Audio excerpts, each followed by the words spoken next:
This one's a more obscure issue, but just in case it crops up, I'll spend a couple of minutes on it. You ever wonder why, even when heavy compression is applied to a track, you can still hear those all-important musical dynamics clearly? The accented notes and overall dynamic variations that contribute to musical phrasing and expression. Well, with acoustic instruments and voices, those musical dynamics are the result of more than just level variations. If simple volume variations were the only reason that accented notes and crescendos and such were perceived, then heavy compression that could drastically reduce the difference in level between, say, accented notes and other notes might strip away those variations, robbing the performance of much of the expressive quality the player or singer worked so hard to get just right. But with physical sound sources, the dynamic variations are more than just level differences.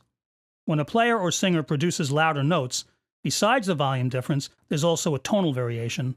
Louder usually equals brighter, and the attacks of louder accented notes, at least with more percussive instruments, may also typically have sharper attack transients, the percussive thunks at the beginning of each note.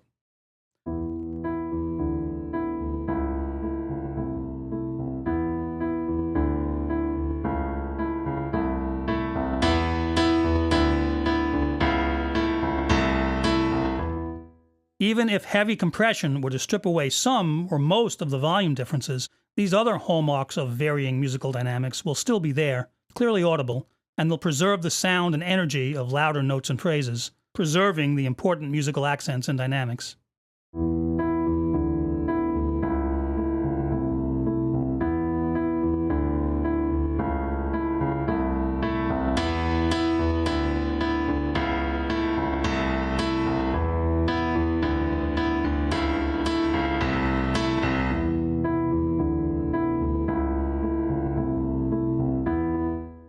But if you apply heavy compression to an electronic sound or instrument, this may not always be the case.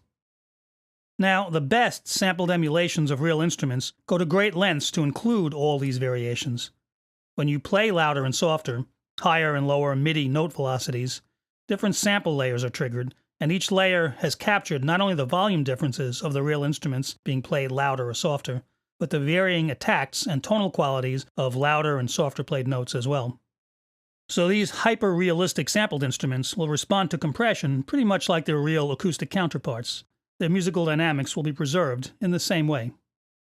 But some simpler sampled instruments and many synthesizer sounds may not respond to harder and softer playing with anything more than just simple volume variation.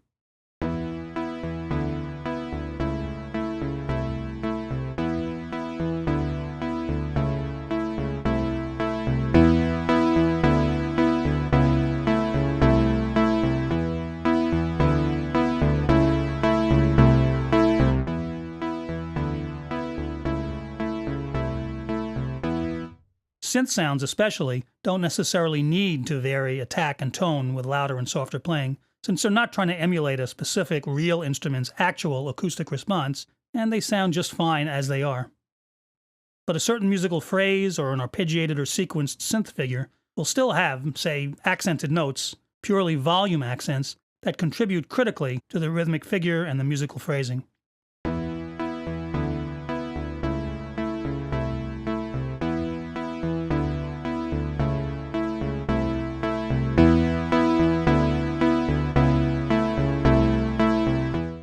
And heavy compression applied to this sound, or even to the overall mix, may reduce the relative level difference between accented and unaccented notes to a degree where the phrasing and musical expression the accented notes were contributing is all but lost.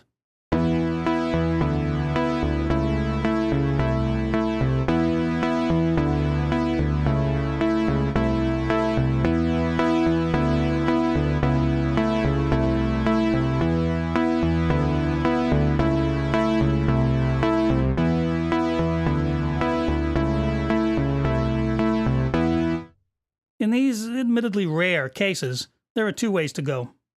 You could reduce the strength of the compression, try a higher threshold or lower ratio, but if the sound really does benefit from heavier compression, maybe it needs it to punch through clearly in a busy arrangement, then the other option might be to quickly reprogram the synth patch, if that's even possible and practical, adding a little velocity sensitivity to a low-pass filter cutoff and the ADSR's attack time settings.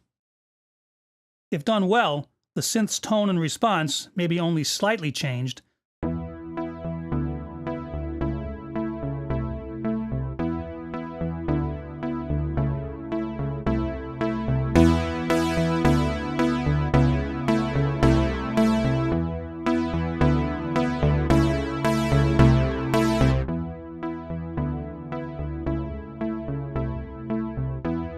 The now accented notes will be brighter and sharper, and those musical dynamics will have a better chance of surviving any really heavy compression that might come along.